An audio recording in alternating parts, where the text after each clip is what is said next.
Então, nós vamos começar aqui uma aula introdutória sobre o fim da Guerra Fria, especificando, melhor dizendo, entre a década de 70 e 80.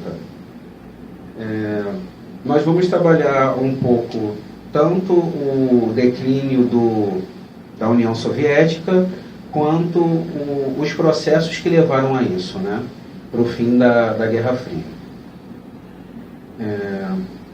Para falar um pouco sobre Guerra Fria, a gente tem que primeiro entender como se situa esse conceito, né, de Guerra Fria. Foi uma guerra travada de uma forma um pouco diferente das guerras convencionais. Não foi um confronto direto, né, onde você teve dois exércitos de fato que acabaram se atacando e você teve uma vitória e uma derrota de algum desses dois grupos. E sim uma guerra geopolítica mundial, né? Como isso se forma. Tanto os Estados Unidos, que acaba surgindo como uma nova superpotência, quanto a Rússia, que já era uma potência anteriormente, estão na luta para ver quem vai ter a hegemonia mundial nesse momento. A partir desse pensamento, começa uma guerra totalmente estratégica, que foca em alguns pontos, né? A gente pode trabalhar tanto a questão ideológica, quanto a questão econômica, quanto a questão política.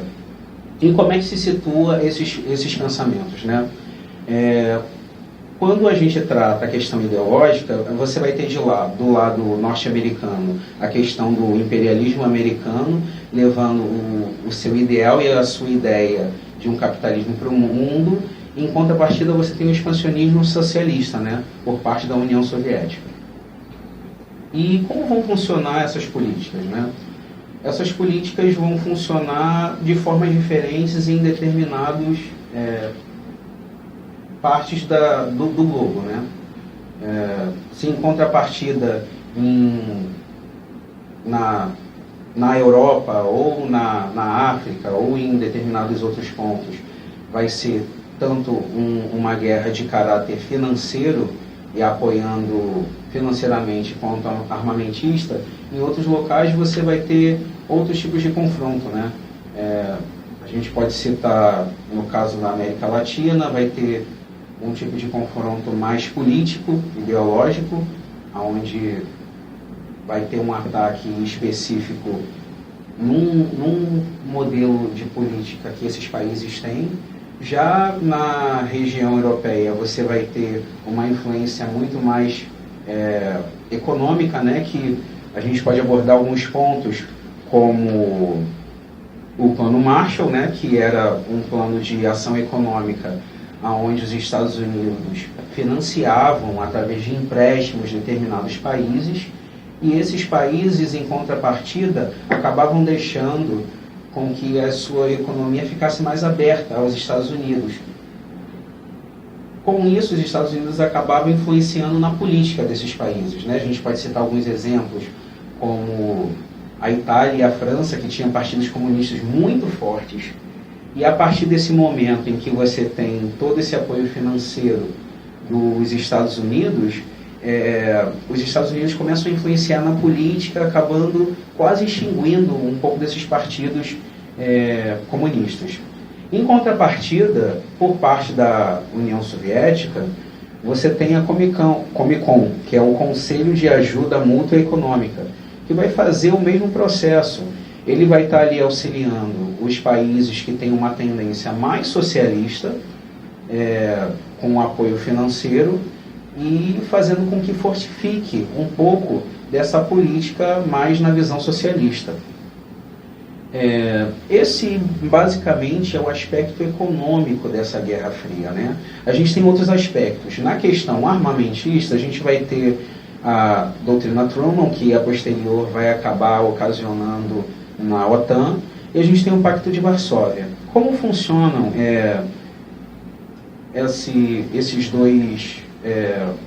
essas duas ideias que acabam sendo até dicotômicas, né?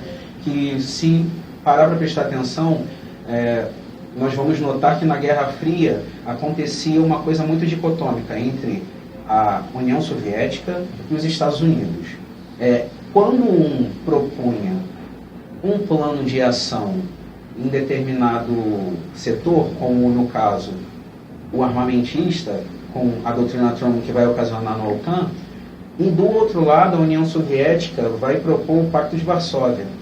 E esses pactos e esses projetos são incidentes no quesito de quê? De fazer uma nova reformulação geopolítica no mundo, onde você tem essas duas superpotências, de um lado a União Soviética e os Estados Unidos, do outro, e essas duas superpotências vão querer angariar membros com que possam concatenar esse grande plano, né?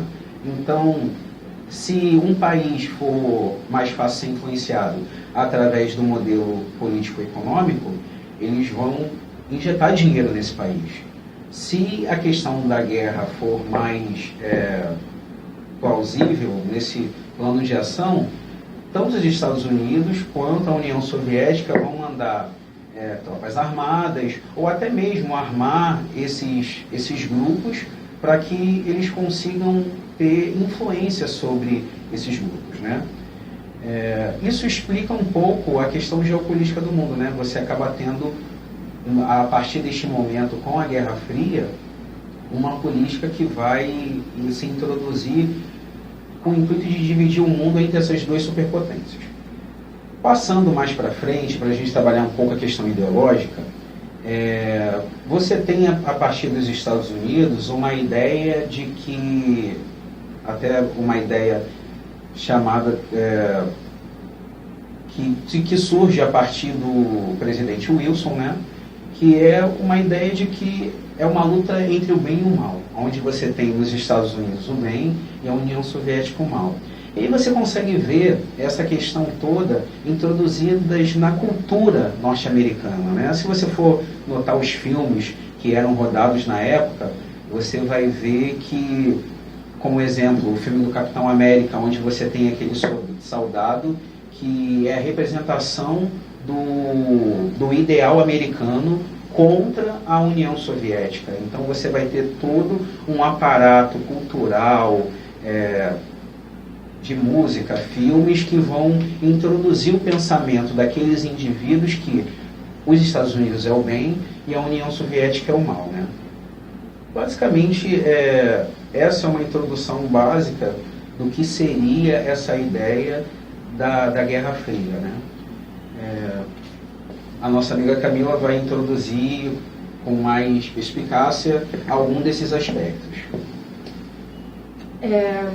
Durante a maior parte da Guerra Fria, era usado um termo que se chamava detente, que em português significa relaxamento.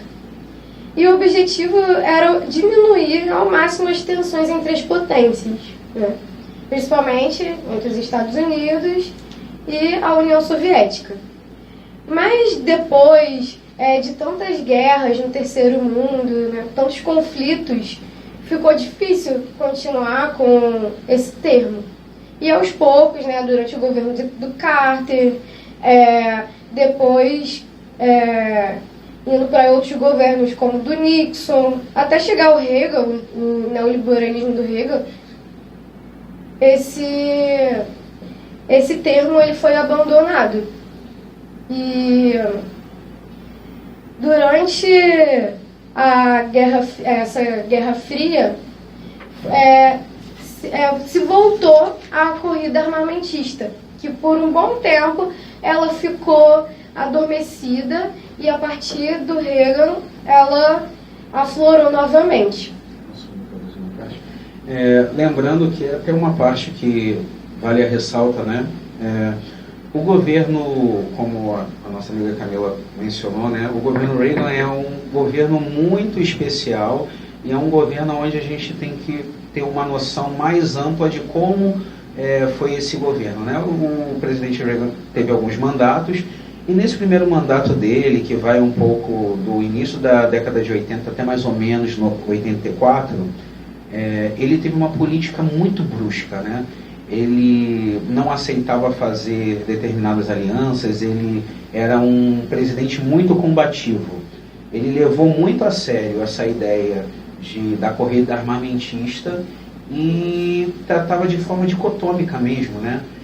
Essa relação entre os Estados Unidos e a União Soviética, trazendo um pouco daquela ideia mesmo um pouco do que o presidente Wilson fazia, né? Que é uma questão de eles são o mal e nós somos o bem. Então ele tem toda uma política de se fortificar e não ter muita diplomacia com a União Soviética, ao ponto que isso vai mudando ao decorrer do seu segundo mandato, e aí você vai ter algumas mudanças, né? Mas nesse primeiro momento ele é muito combativo, ele está preocupado mais com uma corrida armamentista e não está ligando muito para a diplomacia. E como o Ivan falou, o Reagan, ele era tão, assim, como que eu posso dizer, combativo, que ele mesmo declarou esse período como uma terceira guerra mundial. Um pouco exagerado, mas foi assim que ele definiu.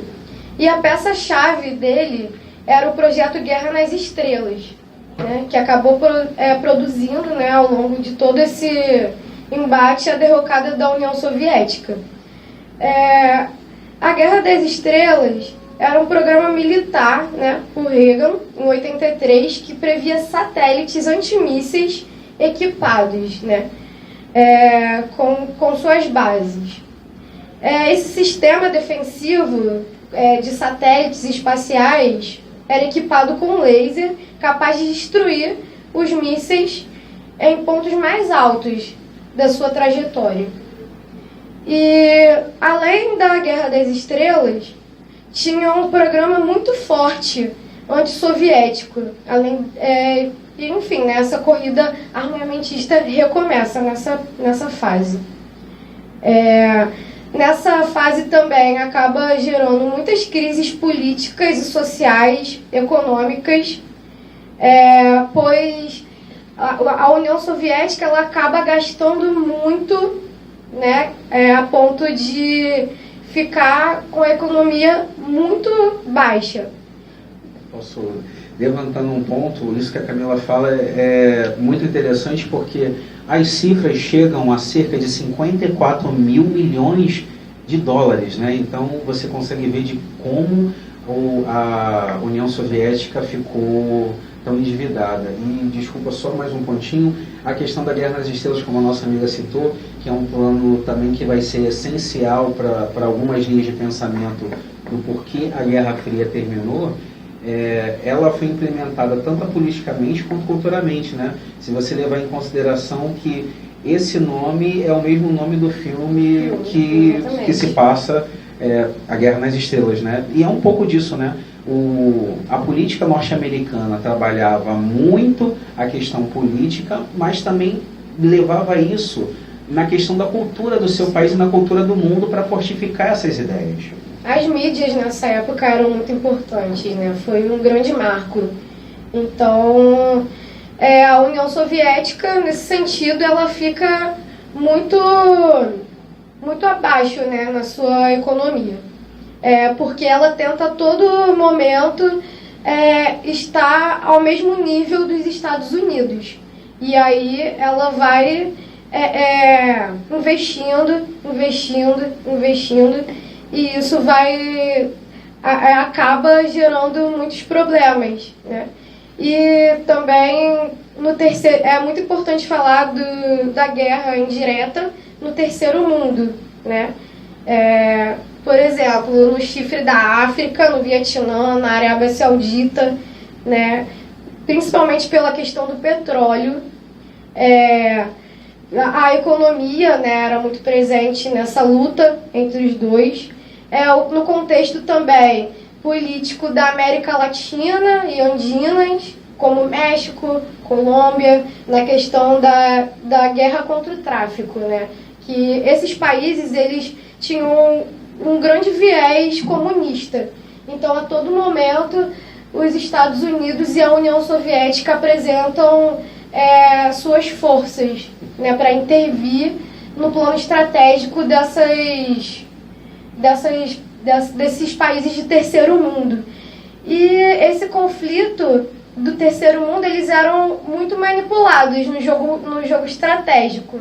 Ou seja, esses países de terceiro mundo muitas vezes possuíam sim uma certa autonomia e conseguiam seus interesses, né, específicos, forçando ações das superpotências. Em contrapartida, essas superpotências abrangeriam suas forças políticas e ideológicas. Os Estados Unidos, por exemplo, através de uma guerra econômica, procurava a todo momento desestabilizar a União Soviética e reforçar esse apoio às forças nacionais que se opunham a Moscou, por exemplo, e em várias partes do mundo, como o Afeganistão, Israel e assim por diante.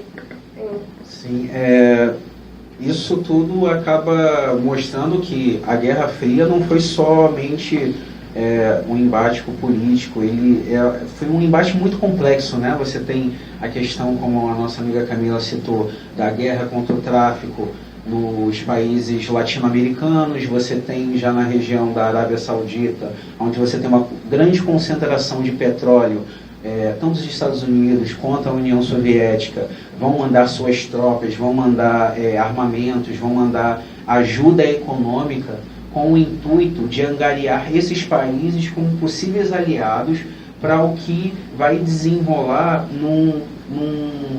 numa nova forma de ver o mundo, né? Onde essas duas superpotências acabam, em determinados momentos diferentes, angariando membros para essa grande ideia, né, que é você ter de um lado essa superpotência que é a União Soviética e do outro lado os Estados Unidos. Indo um pouquinho mais à frente, como o Ivan falou do Reagan, é um ponto muito importante a falar que também na União Soviética o Gorbachev também tinha um governo muito diferente dos outros, né? E como ele estava num momento de muita crise, né, muitos problemas, principalmente nessa época, nesse governo, ele vem com algumas reformas. Uma é a reforma perestroika, que reestrutura a economia e a política, instaura eleições, diminui seus gastos militares, também é conhecido pelo multipartidarismo e a iniciativa privada, né? Aí ele entra os seus capitais, né? E aí acaba que vai perdendo a força a União Soviética, porque entra com capital. E também uma outra reforma era a Glasnost, que é conhecida como transparência, né, em português, abertura. Então, quer dizer, nessa reforma, ele propõe uma menor censura, que nesse momento, onde existiam muitas censuras midiáticas, nesse momento agora não vai ter tanta, né? E isso acaba surgindo escândalos do governo socialista, fazendo com que as pressões políticas e também da própria população aumentasse.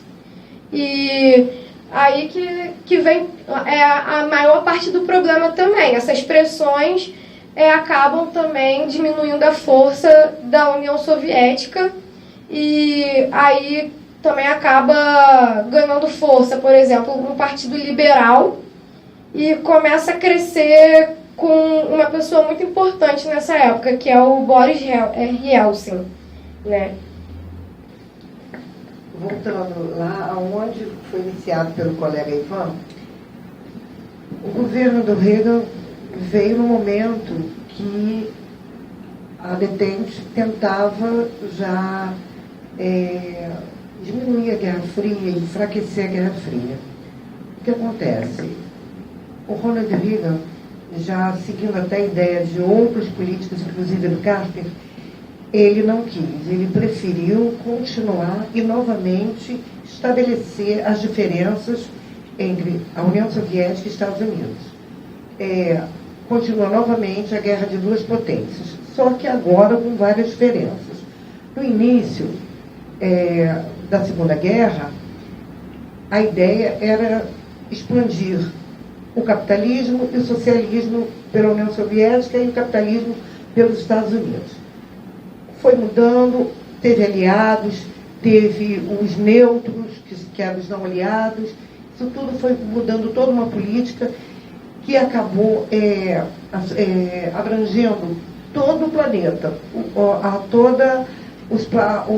as nações da Terra acabaram sendo envolvidas de uma forma ou de outra, o que gerou vários conflitos. E o Ronald Reagan simplesmente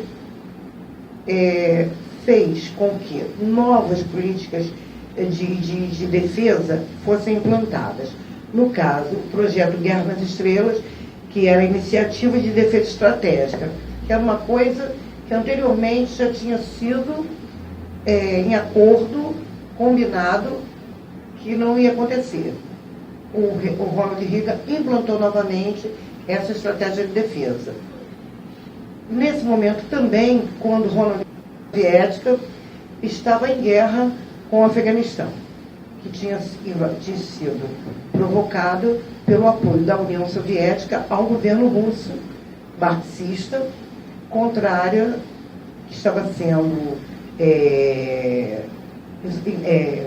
invadida com os insurgentes que eram contrários a essa política. Foram 10 anos de luta, onde a União Soviética fez grandes investimentos de armas, de homens, militares, e isso também enfraqueceu economicamente a União Soviética. Enquanto os Estados Unidos investia em pequenas guerrilhas, que é o que foi comentado pela colega Camila, o terceiro mundo. Os Estados Unidos conseguiram abafar as pequenas guerrilhas nos países do terceiro mundo, fazendo até o investimento menor, o que gerou a corrida armamentista novamente, mas a União Soviética já em desvantagem nessa corrida armamentista, que é quando o Mikhail Gorbachev assume o governo e decide que não vai mais seguir a teoria do Brezhnev, que era uma teoria fechada, onde ele achava que os países que eram aliados teriam que ser invadidos a qualquer momento, a partir do momento que não seguisse as suas ideologias. O Gorbachev preferiu criar uma política mais aberta, uma política onde, como já foi comentado, ele chamou de perestroika, que é a reestruturação política e geográfica, física da União Soviética, juntamente com a glasnost, que é a política de transparência. Não mais uma política fechada, não mais uma política onde só existe a ideologia da União Soviética. Foi um tempo que acabou a política autoritária. E com isso, esse regime totalitário da União Soviética, estando fora da ordem mundial, que era uma liderança muito envelhecida, aos poucos foi novamente se estruturando alguns blocos, alguns países, que com a presença dessa Guerra Fria estavam completamente dependentes do comportamento dessas duas potências. Com a desestruturação da União Soviética e com essa nova política implantada pelo Mikhail Gorbachev, houve a desintegração da União Soviética e os Estados Unidos ficou ainda como uma superpotência com uma hegemonia mundial. E a corrida armamentista que revolucionou e que provocou tantas rupturas e tantas guerras foi desarticulada e descongelada em 1989, e também a queda do Muro de Berlim com a unificação da Alemanha. Todo esse aspecto geral é interessante notar que ocorrem várias coisas no meio desses processos, né? você tem tem até um autor que cita o Tony Judt, né, que ele fala que a União Soviética ela não cairia pelo poder dos Estados Unidos, né, mas ela cairia na realidade só quem podia bater a União Soviética era um próprio comunista, né? Então é possível notar que há várias escolas de pensamento que vão estar disputando para explicar qual foi o real motivo do final da Guerra Fria, né?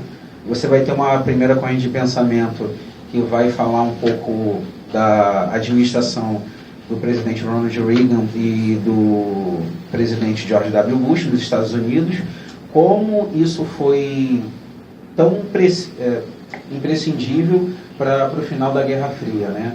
Que a política desses dois presidentes acabaram concatenando para que a União Soviética acabasse ficando mais fraca e acabasse perdendo, né, essa questão na Guerra Fria.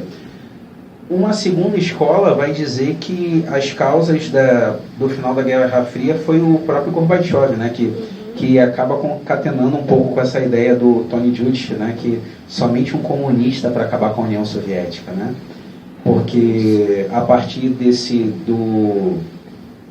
das reformas que o Gorbachev está implementando, que num primeiro momento é com o pensamento até de reerguer a União Soviética, uma vez que ela já estava em alta dívida e estava com um processo de armamento deficitário, porque ela estava endividada e não tinha como se armar de forma tão eficaz quanto os Estados Unidos, que a partir de um determinado momento começa a financiar bruscamente essa corrida armamentista, né? E você tem uma terceira linha de pensamento que vai falar um pouco dessa questão da destruição mútua, né? Que trabalha a ideia de que realmente a Guerra Fria acabou porque tinha-se uma noção de que se essas duas superpotências entrassem em conflito, o mundo acabaria, né? A partir do momento que eles tinham um arsenal bélico de guerra, tanto nuclear, que eles poderiam ter um primeiro confronto e ainda restaria armamento suficiente para uma retaliação. Então, a partir deste pensamento também, que é dessa terceira escola, eles começam a se desarticular ao ponto de destruir esses armamentos, de chegar a determinados acordos, sanar determinados conflitos, até o ponto em que você tem a dissolução da União Soviética, né, que acaba perdendo nessa Guerra Fria, apesar de em determinados momentos estar muito à frente na questão da Guerra do Vietnã, ou de outros países do terceiro mundo, onde que a União Soviética levou certa vantagem armada, né, mas os Estados Unidos conseguiram ganhar em outras estratégias, né? E basicamente é um pouco disso que se traduz essa ideia, né, do fim da Guerra Fria, né? Você vai ter também movimentos revolucionários em países como comunistas ou socialistas dentro da Europa, que vão acabar ajudando também esse processo todo. Então, é todo um contexto, é muito complexo a ideia do que foi realmente a Guerra Fria. Pegando um pouquinho do gancho do Ivan, essa última teoria, né, essa última escola que o autor fala, tem muito a ver também com essa questão do Thiago Moreira, sabe? Tem muito a ver também com essa questão do terceiro mundo, né? Porque eles pensam, se eles se atacassem, eles se acabariam, né? Vamos dizer assim, porque era uma grande força bélica mesmo. E voltando um pouquinho sobre a queda do Muro de Berlim, esse foi um movimento muito simbólico, né? Ele era um movimento muito simbólico entre a União Soviética e os Estados Unidos, que era um marco, a queda dele, porque representava aí, né, a desarticulação, né,